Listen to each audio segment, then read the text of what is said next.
Իզաբելլա Աբգարյան։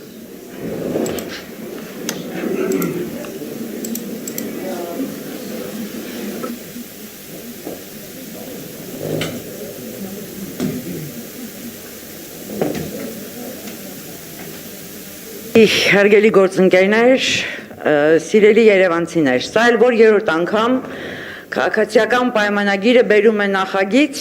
որը ըստ էության ապացույց է այն բանի, որ նախագծերը կազմվում են սխալ եւ նախորոք չի իրականացվում կարիքների գնահատում։ Այնինչ ցանկացած նոր պրոդուկտ արտադրելու համար պարզ է եւ մատուցելու համար նոր ծառայություն առաջին բանը, որ պետք է արվի հենց կարիքների գնահատումն է։ Մեզ մոտ ամեն ինչ թարս է։ Սկզբում նախագիծը ընդունում են ինչ որ գին, հետո սկսում են հարմարեցնել, թե ում հարմար չէ։ Նույն ձևով տրանսպորտային արտոնությունները ընդունվեցին, որոնք արդեն իսկ պարզ է դառնում, որ արդյունավետ չեն իրականում, որովհետև փաթեթների պոպուլարությունը որևէ կերպ դրանից չբարձրացավ, այնինչ միասնական տրանսպորտային համակարգի հենց վճարման իմաստը հենց փաթեթների անցնելն էր։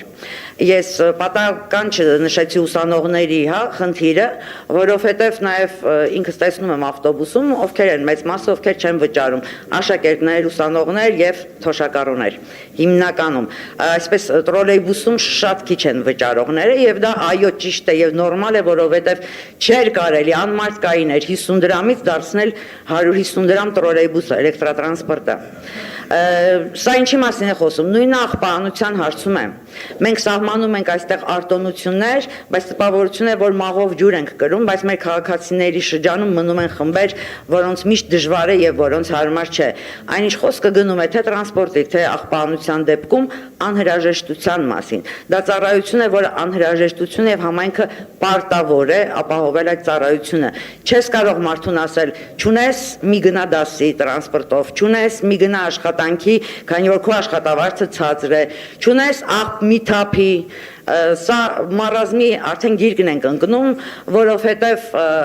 ԿՊ-ն հաշվի չի առնում իրական մարդկանց եկամուտները, իրական գնողունակությունը մեր քաղաքացիների։ Այսպես ամենաշատը նաև տուժեցին տրանսպորտային այս ռեֆորմի արդյունքում մարզից Երևան եկող սովորող ուսանողները, որոնք երկու անգամ են օգտվում տրանսպորտից, քանի որ մարզային տրանսպորտով գալիս են Սասունցի Դավիթ կամ Պեկինո Ռոսիա եւ այնտեղից մետրոյով գալիս են երիտասարդական։ Այս ուսանողների մասին կարծես որևէ մեկը չուզեց մտածել։ Այսօր լուրջ խնդիր ունենք եւ այո այդ փաթեթները վերանայման կարիք ունեն, այդ ամբողջ համակարգը կներեք խոտան է, դուք կարող եք անverջ արտոնություն բերել։ Ես այլ օրինակ բերեմ, մենք արտոնություն ենք տվել 4 երեխա ունեցող, ծնողներին։ Կան 4 երեխա ունեցող ծնողներ, որոնք շատ էլ ապահովված են։ Օրինակ Նիկոլ Փաշինյանը կամ Հայկ Մարությանը ունեն 4 երեխա։ Նրանք արտոնություն ունեն անվճար երթևեկելու, իսկ ես ճանաչում եմ կնոջ, որ ունի երեխա, ամուսինը ավտովթարից է զոհվել եւ այդ կնոջը շատ դժվար է եւ որևէ արտոնություն այդ կինը չունի այսօրվա դրությամբ։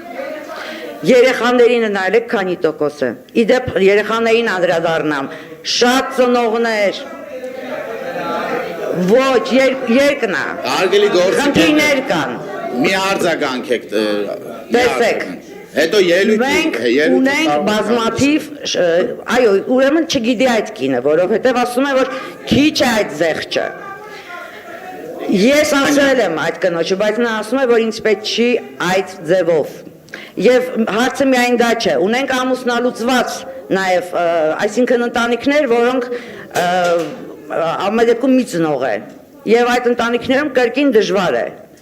Տեղից էլ մի գոռացեք, քիչ առաջ կանոնակարգից էինք խոսում, որ տեղից գոռալը, չէ, պարոն Գրիգորյանն էր կարծեմ հիշեցնում։ Տեղից մի գոռացեք, բան ունեք ասելու, եկեք ասեք։ Այո, ունենք բազմաթիվ ընտանիքներ, որոնց համար հարմար չէ, որտեղ նրանք երկու անգամ են օգտվում տրանսպորտից։ Երևանը դարձել է միակ քաղաքը, որտեղ 10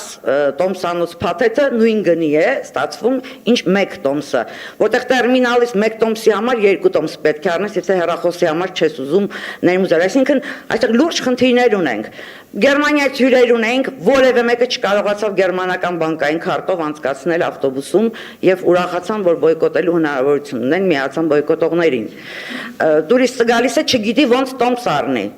Այսինքն ամբողջովին խոտան է եւ այս ամենի հետ սա մեր բոլորիս խոտանն է նաեւ իմը որ չեմ կարողացել կանխել լինելով փոքրամասնություն կամ գուցե ժամանակին չնկատելով այս կամ այն խնդիրը ես ընդունում եմ նաեւ իմ մեղավորությունը այստեղ որտեղ ինձ այստեղ ուղարկել են որ իպեսի չլինի նման բան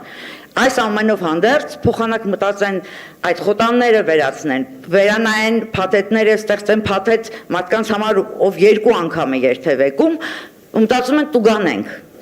Բայց ձեզ ով պետք է տուգանի, պարոնեք։ Ձեզ ով պետք է տուգանի, որ երրորդ անգամ է սկզբից բերում եք նախագիծը, հետո Փինաչի դերձակի պես փորձում եք նստացնել, այստեղից վերցնեմ, այնտեղից լայնացնեմ, այստեղից կտրեմ, սա է, եթե մեկը պիտի տուգանվի եւ պատժվի, ապա դա նման որակի նախագծեր բերողն է։